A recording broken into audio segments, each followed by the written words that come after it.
alors ba fi ñu toll nii noo nattee processus bi parce que ministre de l'intérieur ca ndorteel ba daje woon na fekk parti yi ñuy waxtaan ba mujjut a sotti. ñaari yoon sax pratiquement ba opposition bi mujjoon na buddee.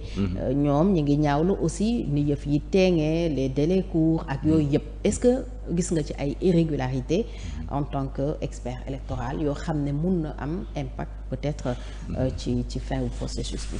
Non, heureusement que à mon avis il n'y a pas eu d'irrégularité du début à la fin. D'accord. Parce que d'abord soo ko jëlee ca ndorteel ba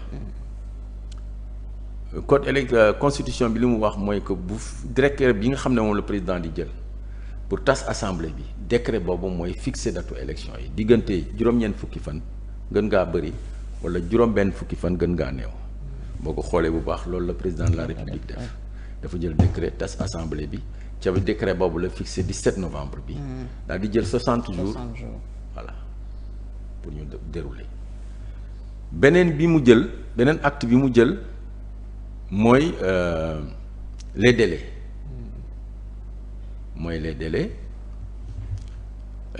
délais yi comme jël na 60 jours alors délai yi nga xam ne yëpp dañu génnoon te lépp war na am ci 60 jours yi délai yëpp daf leen a jël dugal leen ci 60 jours yi wàññi ko ba nga xam ne lépp processus bi yëpp dina xaj ci 60 jours yi. moo tax ñu dindi parrainage bi. waaw voilà moo tax ñu dindi parrainage bi nga parce que boobu c'était 150 jours avant. 150 jours 3 mois. voyez le dépôt des dossiers de candidature le délai normal dans une élection ordinaire. C'est 85 jours. Mais fii tu as vu c'était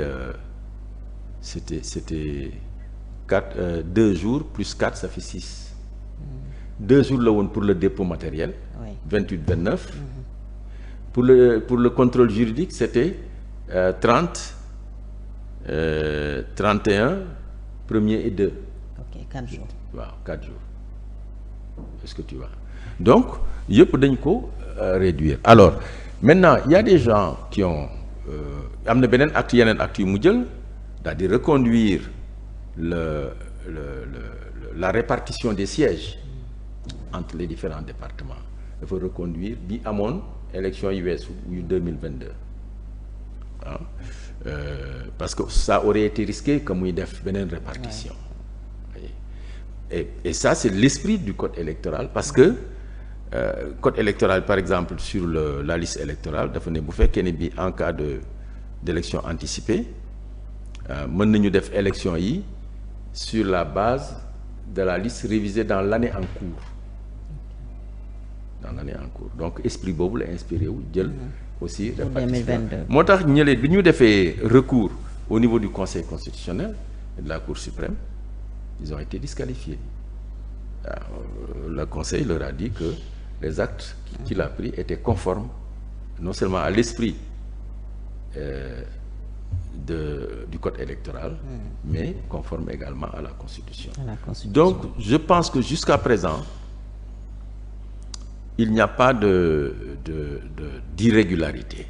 Maintenant, il y a eu des discussions de petites concertations entre le pouvoir et l'opposition et la classe politique d'une façon générale sur les bulletins de vote et sur les délais. Opposition bi li ñu bëggoon mooy décret bi fixe délais yooyu ñu yokk ko or boo ko yokkee da ngay génn 60 jours yi c'était ça le problème. Donc il y a eu des accords. Sur les bulletins également le pouvoir voulait que ñu réduire format bi. Oui, pour économiser de l'argent. Voilà, il y a eu des accords. Et sur le bulletin ils sont même allés jusqu'à proposer le bulletin unique, le pouvoir. Oui. Je pense que bu ñu génnee ci lii concertation boobu nouvelle autorité yi boo ne woon dinañ ko woote sur les questions électorales. Alors war nañu ko gaaw woote.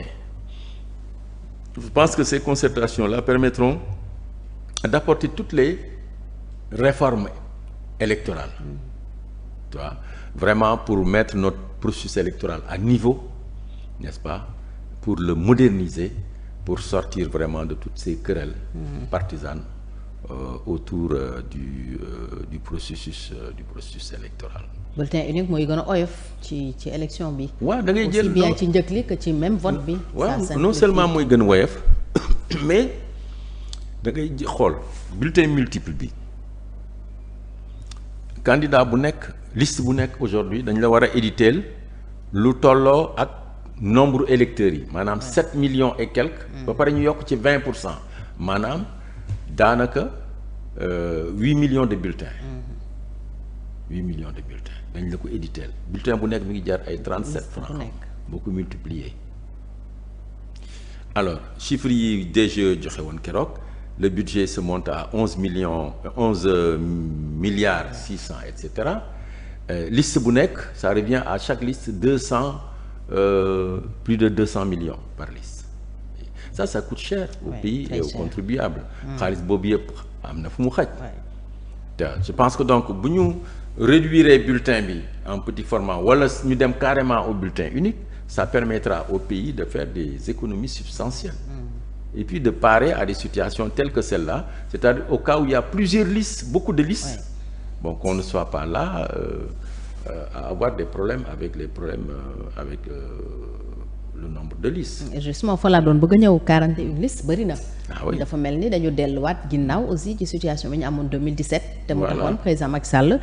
defoon parrainage bi on avait 47 listes. boobu donc sorante wuñu ba léegi ñu ngi ci marge bi alors.